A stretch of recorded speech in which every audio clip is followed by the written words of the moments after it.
Valentine. Stan and Jan Bernstain. Okay, there we go. Sister Bear and her friends were jumping rope during recess. They were jumping partly to keep warm because it was February and partly because they loved to jump rope. Sister and Lizzie were turning and Amy was jumping. "Oh," said Lizzie, "there's a boy coming over from the boys' side of the playground, and guess who it is?" There wasn't any rule about a boys' side and a girls' side at Bear Country School, but the boys did sort of stay on one side of the playground and the girls on the other. Oh boy. Yeah, that sounds about right. "Oh, I hope it's Herbie Cubbison," thought Sister. Sister Bear liked Herbie, and everybody knew it except maybe Herbie. "Is it Herbie?" asked Sister, not wanting to look. "No," said Lizzie. "It's Billy Griswold." "Oh, no, not that awful Billy Griswold," said Sister, turning the rope faster and faster. "Hey, slow down," said Amy. His sister said, "Billy." "Don't you high me," said Sister, "and you better not have a worm like you did yesterday, or a dead mouse like you did the other day before." "No worm, no dead mouse," said Billy. "Just me." And with that, he began jumping with Amy and got tangled in the rope. Down they all fell in a heap. "Why, you," said Sister. She pulled the rope free and ran after Billy. Sister was a fast runner, but Billy was faster and kept just ahead of her. Oh my. See that?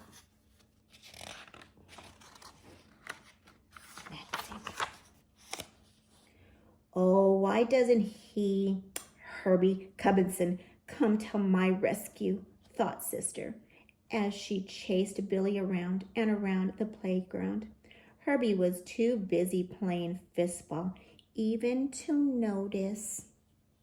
Then the bell rang, and they all went back to class. Oh boy.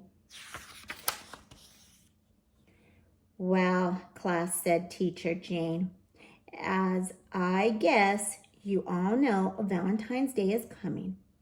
We're going to have a Valentine party with punch and cookies, and we're all going to give Valentines to each other."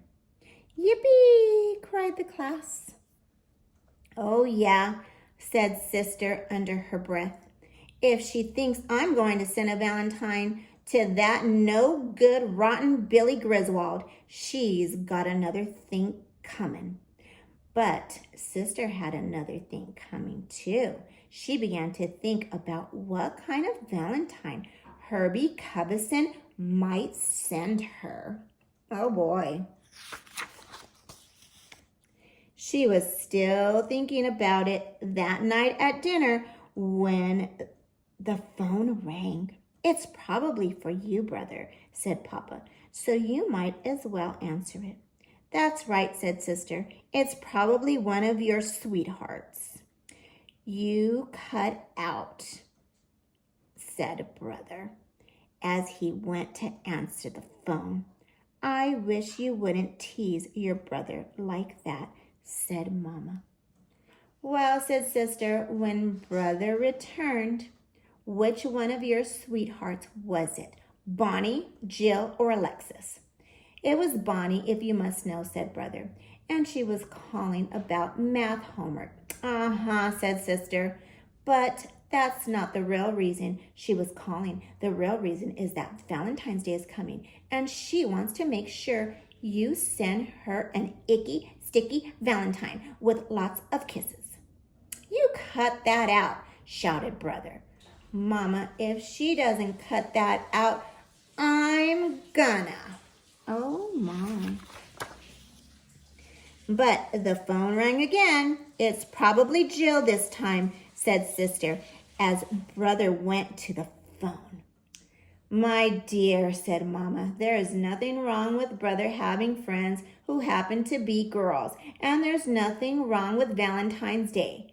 Your Mama's right, said Papa, and not only that, I seem to recall that Teacher Jane has a Valentine party every year. And I bet you're going to get a whole bunch of Valentines yourself. That's right, said Sister. But that's because we have to. Teacher Jane's got a rule. Oh boy. It was true. There were 24 cubs in Sister's class, and every cub had to send a Valentine to every other cub. They didn't have to be expensive, and you could make them if you wanted to. Sister thought she might just make one for that no good, rotten Billy Griswold. She began to think about what it might say. A penny for your thoughts, said Mama. Said Sister. I was just thinking of a Valentine to send Billy Griswold. Let's see. Is Billy a special friend of yours? Asked Mama. A special friend, said Sister, her eyes flashing. Does a friend knock you down when you're jumping rope? Does a friend chase after you with a dead mouse? Does a friend put a hop toad in your lunchbox? I suppose not, said Mama. But there are no buts about it, Mama continued, Sister. That Billy Griswold is a no-good nuisance, and if he doesn't stop bothering me... Why don't you ask your boyfriend, Herbie Cubison, to make him stop, said Brother, who had come back to the table. Everyone knows that Sister Bear has a huge crush on Herbie Cubison. Mama, make him take that back, cried Sister. I've hardly ever said a word to Herbie Cubison. Brothers, the big Valentine sweetheart around here. Oh boy, they're going at it. That'll be quite enough, said Papa. Valentine's Day is supposed to be fun. It's not supposed to be a shouting match. Well, I'll stop if he'll stop, grumped Sister. And I'll stop if she'll stop, grouched Brother. Papa put a finger to his lips, and they both stopped. Sister didn't have to make a special Valentine for Billy Griswold. She found the perfect one for him at the card store. It showed a scary-looking Frankenstein-type monster with a bolt on each side of his neck. It said, monsters come in every shape and size, but when it comes to creepy, you take the prize. Oh, no. She'd sign it. Guess who? She couldn't wait to see Billy's face when he opened it at the Valentine's Day party. Oh my. Jeez Louise. Monster came. That's funny. But Sister forgot to watch when Billy opened her Valentine, because among the Valentines she received was one that took her breath away. It was all hearts and flowers, and inside it said, will you be my special friend? Wow, said Lizzie. It must have cost a whole $1. It's signed, guess who? And Sister, who do you suppose it's from? Well, I know who you hope it's from, said Lizzie. If somebody sent me a beautiful Valentine that cost a whole $1, I'd sure want to know who it was from. There's Herbie over by the punch bowl. Go ask him. Oh boy, Sister started for the punch bowl, but Billy Griswold blocked her way. He had the Valentines Sister had sent him. I'll be glad to get you some punch, said Billy. And throw it down my back, said Sister. No, nothing like that, said Billy. I'm sorry about all the stuff I did, and I really don't blame you for sending me this. It's really pretty funny. How'd you like that Valentine I sent you? You sent me, Sister? You sent me this Valentine? Yep, said Billy. I saved up for weeks to get it. Sister was confused. She didn't know what to say, so she just said, thanks. Oh boy, that beautiful Valentine was from him. It's from Billy. She was still confused that evening when she showed Billy's Valentine to Mama. Well, it certainly is beautiful, said Mama, and I understand your puzzlement. It takes me back to when I was a cub your age. There was this awful boy just like Billy Griswold.